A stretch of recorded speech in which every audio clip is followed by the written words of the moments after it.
Hi, I'm Pat Anderson, editor of MIMS Learning, and I wanted to tell you a little bit about the MIMS Learning subscription.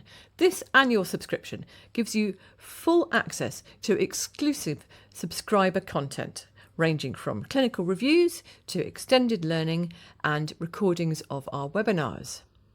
So come and check it out. If you take out a subscription, you'll find that it gives you stimulating learning, keeps you up to date on all the hot topics, and helps you with your appraisal process. So have a look today at the MIMS Learning subscription. You'll find it'll really add value to your learning. Hello and welcome to the Clinical Update Podcast, the podcast that brings you thought-provoking clinical education for MIMS Learning that you can fit into your busy life. I'm Dawn Liz Powell, medical editor at MIMS Learning, and here with me is my colleague, deputy editor Rhiannon Ashman. Dawn, last time we recorded a podcast together, I think I said that I was delighted to be joined with you, but I just get a here with me. Sorry, I am thrilled beyond measure to be joined by... Thank you, that is the level of enthusiasm we're after on the Clinical Update podcast. Our editor Pat forces me to say puns and you're forcing me to be enthusiastic. I'd put up with a lot. Anyway, on today's episode, in keeping with the 10-year plan, we'll be focused on prevention, specifically the prevention of cardiovascular disease or CVD.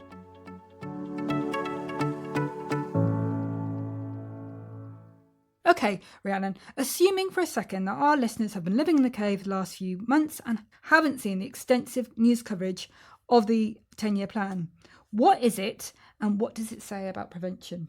Well, launched in July this year, Fit for the Future, the 10-year health plan for England, is a radical and urgent, according to the government, plan for transforming the NHS. It has a section on prevention, and prevention's a bit of a buzzword, of course, at the moment in healthcare, isn't it?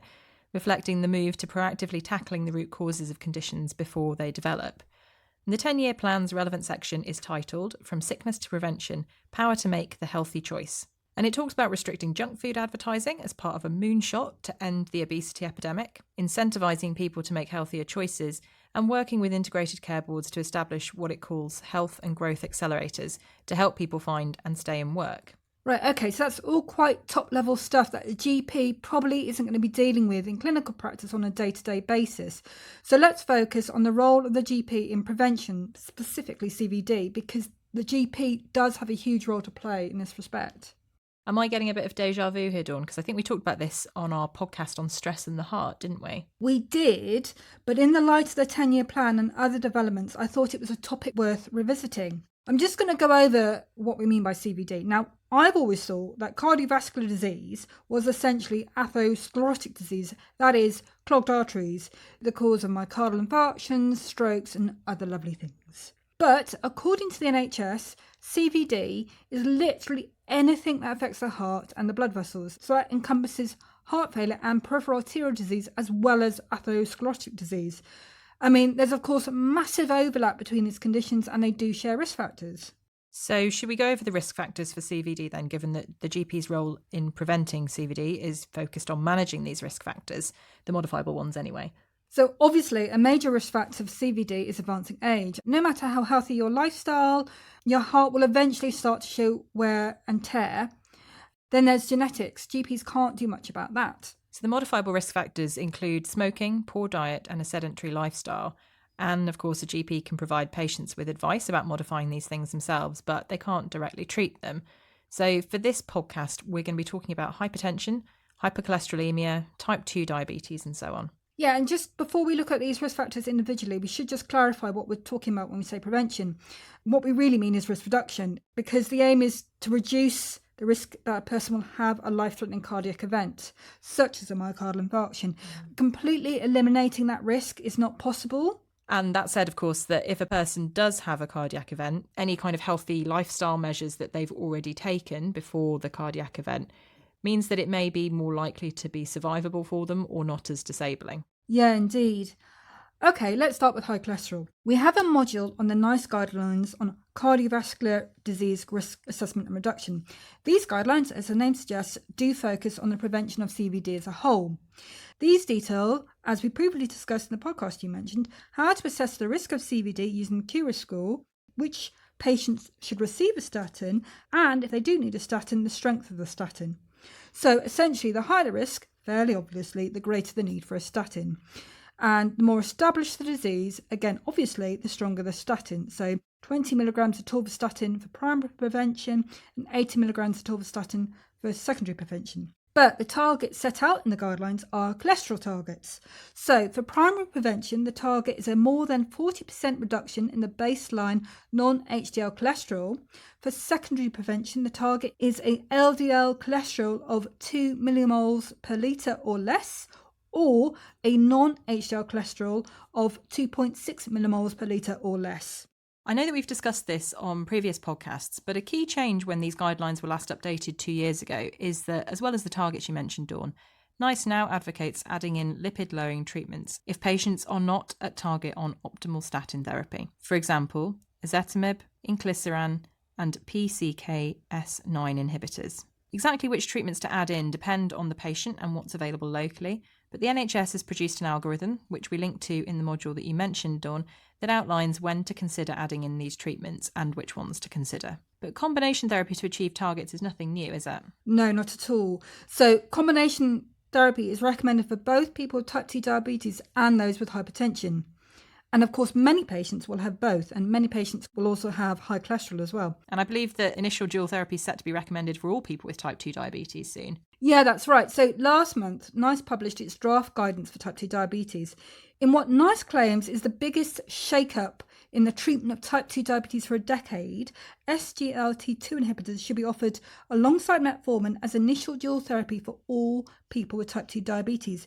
Currently, only those with established atherosclerotic disease and type 2 diabetes get SGLT2 inhibitors and metformin as dual therapy. And NICE is also proposing that this latter group, so people with type 2 diabetes and atherosclerotic disease, should receive initial triple therapy, that is subcutaneous semaglutide as well as metformin and SGLT2 inhibitor. GP Dr. Patrick Holmes, for a news story I was writing for our sister brand MIMS, told me he was particularly pleased with the idea of triple therapy for people with atherosclerotic disease and diabetes. He said, outcomes are poor in this group. Evidence-based therapy to optimise risk reduction is exactly what from illness to prevention should look like. Semaglutide, we seem to mention GLP-1s a lot on this podcast, don't we? Well, they're never out the news. At MIMS, we cover at least one GLP-related story a week. Yeah, I would also definitely recommend listening to the interview that our colleague Pat did with GP Dr. Tony Hazel, and they were talking about the use of GLP-1s in women on hormonal therapy. So they were talking about HRT and oral contraceptives, which I found really interesting. But going back to SGLT2 inhibitors, haven't NICE also said that these drugs should be a first-line option for heart failure? And they're also used for people with chronic kidney disease, so they seem like quite versatile drugs.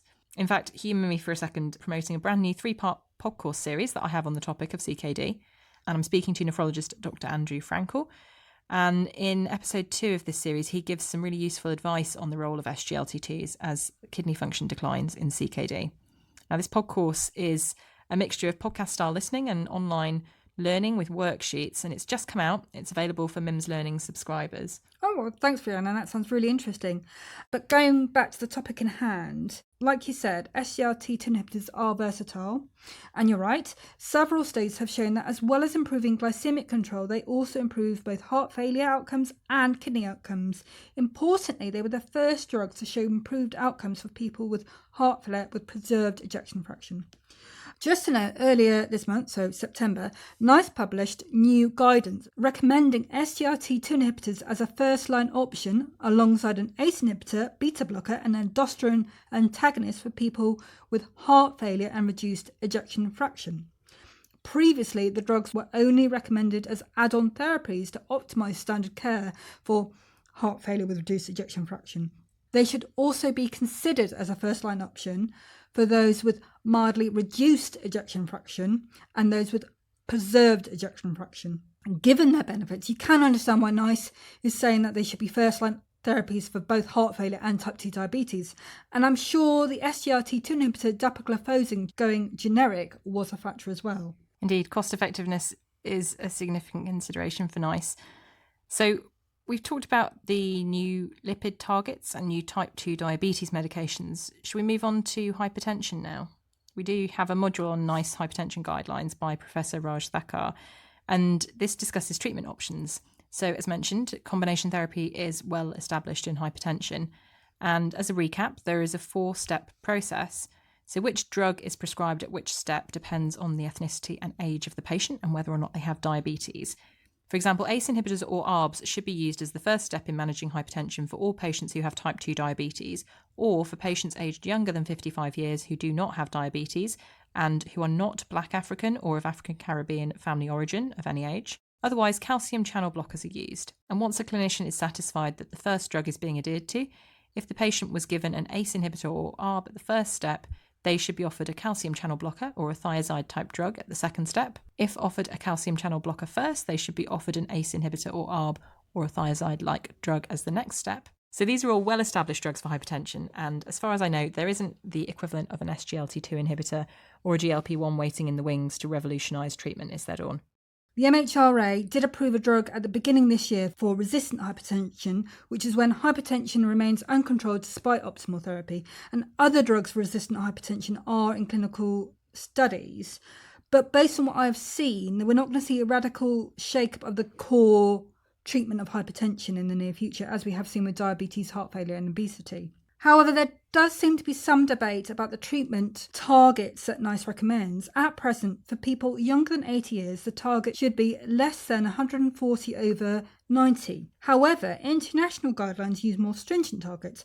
For example, the European Society of Cardiology, or ESC, advises a treatment target of 120 to 129 systolic. So at conferences, I have seen some discussion about whether NICE should adopt this more stringent target. But of course, the ESC and NICE have different remits. The ESC bases its recommendations on what is the most effective approach, while NICE has to consider cost effectiveness.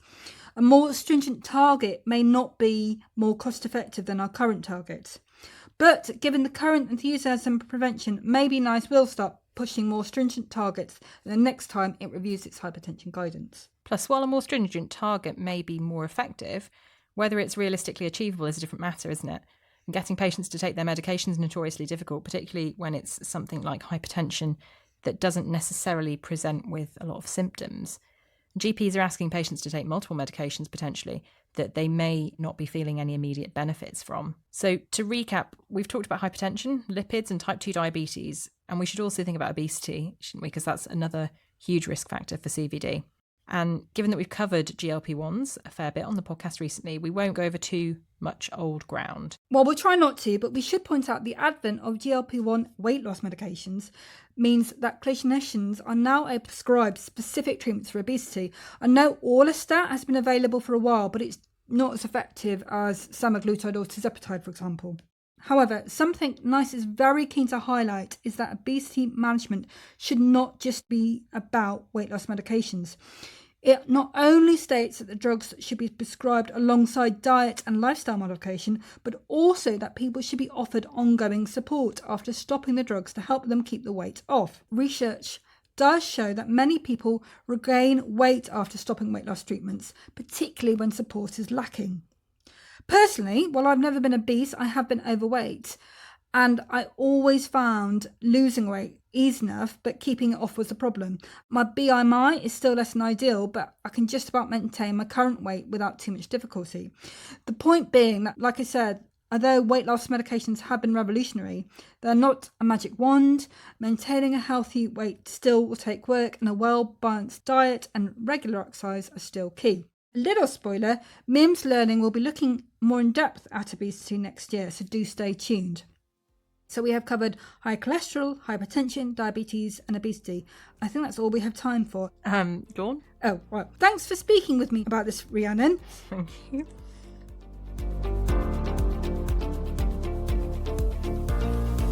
So what have we learnt? Fit for the Future, the 10-year health plan for England, is a radical and urgent, according to the government, plan for transforming the NHS. It has a section on prevention in which several steps for preventing ill health are outlined. This includes restricting junk food advertising as part of a moonshot to end the obesity epidemic, incentivising people to make healthier choices, and working with integrated care boards to establish health and growth acceleration models to help people find and stay in work. NICE now advocates adding in treatments if people on statins are not at target cholesterol levels. For example, exenatide, glyceran or PCSK9 inhibitors. Exactly which treatments to add in depend on the patient and what is available locally, but the NHS has produced an algorithm to help clinicians with this. Last month, NICE published its draft guidance for type 2 diabetes. In a huge change, SGLT2 inhibitors are set to become first-line therapy alongside metformin for all people with type 2 diabetes. And for people with both atherosclerotic disease and type 2 diabetes, initial therapy should be metformin, subcutaneous semaglutide and SGLT2 inhibitors. SGLT2 inhibitors are now also first-line therapy for heart failure with reduced ejection fraction. NICE sets less stringent blood pressure targets than those of international guidelines, such as the ESC. However, the ESC and NICE have different remits. So for NICE to start recommending the more stringent target of the ESC, that target would need to be more cost-effective as well as more effective than the current target NICE does recommend. Don't forget you can claim CPD credits for listening to these podcasts, and there are many more available. To get your certificates, along with links to the modules mentioned, just go to our website mimslearning.co.uk. Thanks for joining us. You've been listening to the MIMS Learning Clinical Update podcast produced by Jude Owen. See you next week.